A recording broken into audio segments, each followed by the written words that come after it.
it's your girl, it's Mary J. And today I am officially 29 weeks pregnant. So 29 weeks means I'm officially 7 months. And I only technically you're pregnant for 9 months. So I technically have like 2 months more to go.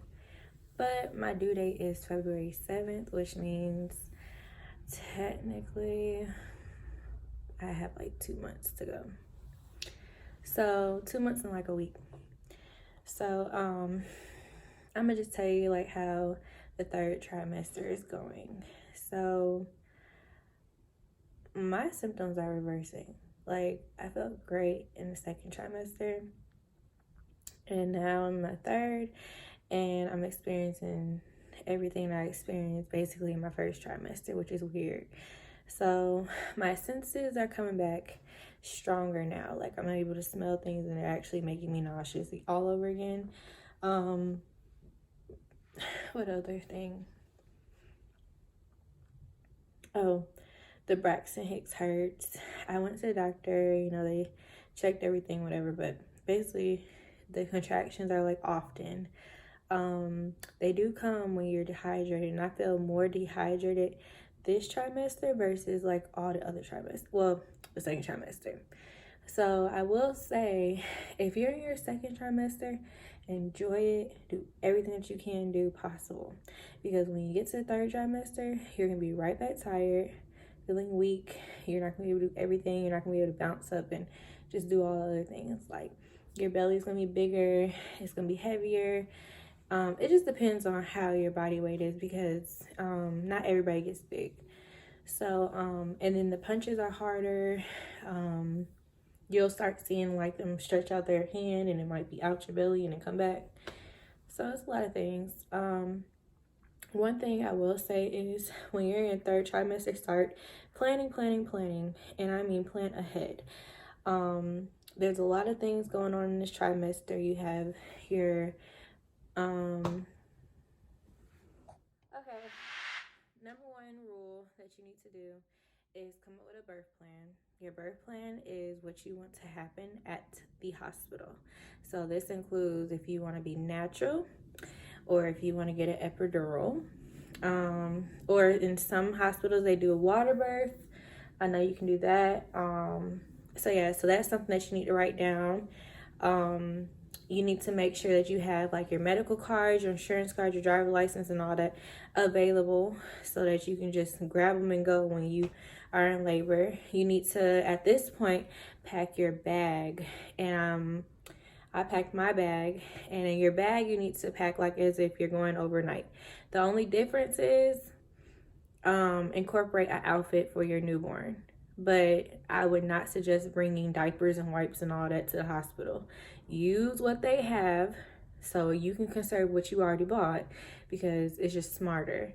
Also, if you're breastfeeding, bring your own pump. They might have theirs, but it's most likely probably going to be a manual one. And if you have an electric one, just go ahead and get started on your breast milk, so you can just get the ball rolling and trying to get that colostrum out. You're not going to really technically have milk yet. You're just going to have that golden stuff that they say the baby loves so much in the first weeks, whatever. And soaps and stuff for the baby. Don't worry about bringing your Johnson Johnson and all that to the hospital, whatever. Use what they have first, and then when you bring the baby home, you can give your own baby a bath, whatever, if it necessarily needs one. Because I know if it has one in the hospital, it's probably not going to be due for another one, because you're basically going to be hand washing your baby, with the rag and whatever. You're not going to be submerging it in water when they first come home. So it's just best to just take it on easy. I also know that with bathing the child, you need to you're gonna see the skin peeling. Let them have that as much as possible, because that's really protecting them from our world basically, and that's what they remember being inside the wound. So if you feel like, oh, it looks like they're ashy or whatever, it'll gradually get off, but don't get caught up in the looks. Also, start thinking about who you want to be in the delivery room. I know me, I'm very picky. I don't want everybody seeing what's going on below. So I actually pick people that are like close to me that I want to be in the room. It is possible that you can actually rotate the people coming out the room, whatever, but that's just up to you. You will be in the hospital for 2 days. If you have a C-section, I know it's like 3. For the vaginal, whatever, it's 2 though. I know that. But for that point, just basically write down everything that you want to do for your birth plan.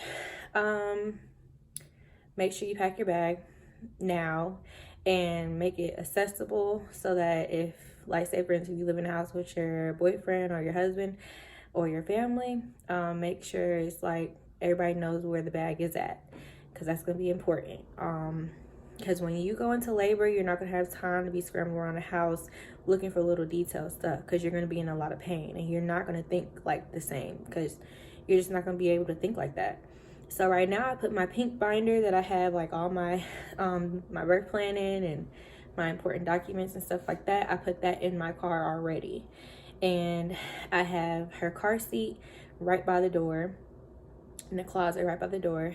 And I also have my bag packed in the closet. But I keep it in the closet because it's like a big duffel bag. But for the most part, everything is right there. So that people need to know it's right there. Your doctor visits. Your doctor visits are going to start off in the 3rd trimester every 2 weeks. When you get to like 36 weeks, I think, you start seeing a doctor every week. And that's going to be like they're monitoring you, making sure that, you know, everything is still great, make sure you're not dilating and stuff like that. During this time, you are going to take your whooping cough vaccine, and that's just to help the baby whenever it comes out, that it won't get that and it'll still have it in their system. What else? Okay. One thing that I have a problem with this pregnancy is the weight of my baby. Like, I literally feel like I'm carrying a ton of bricks around every day. Like, I feel the weight. Getting up and out the bed is horrible. It's better for me to sleep on the couch because I guess it's like firm, like really, really firm. And it just feels better when I lay a certain way on the couch. I just be knocked out. But when I do get in the bed, it's harder to get out the bed because you have to roll out. And it's just a whole process. I do have a lot of the lightning crotch that they say people have, whatever. And that's basically where it feels like a sharp sensation down below, whatever, and when you open your legs and stuff like that. I have been walking more. I tried yoga, pregnancy, etc. It's still there. And I think it's just because the baby is just heavy, you know. It's gonna get worse though. Now's the time also to start planning for your baby shower. Not necessarily you, but if you have to plan it on your own, start now so you don't get extra stressed out. This is also the time for you to start planning for your maternity shoot and getting that all out the way. It's just so many things that you have to think about at the last minute. Who you want to be around, taking care of your baby side by side with you, who's going to be, you know, making sure that you're okay, with food and all that and above. Just thinking of all those things. That now is like crunch time, and now is the time to like get on it, and the baby is on its way. It's gonna be a lot of pressure, but try to take things a day at a time.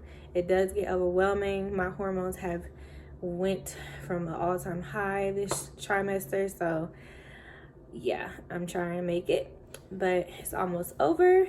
And yeah, but if you have any questions about how my pregnancy is going, like, comment, or subscribe. And thank you for watching.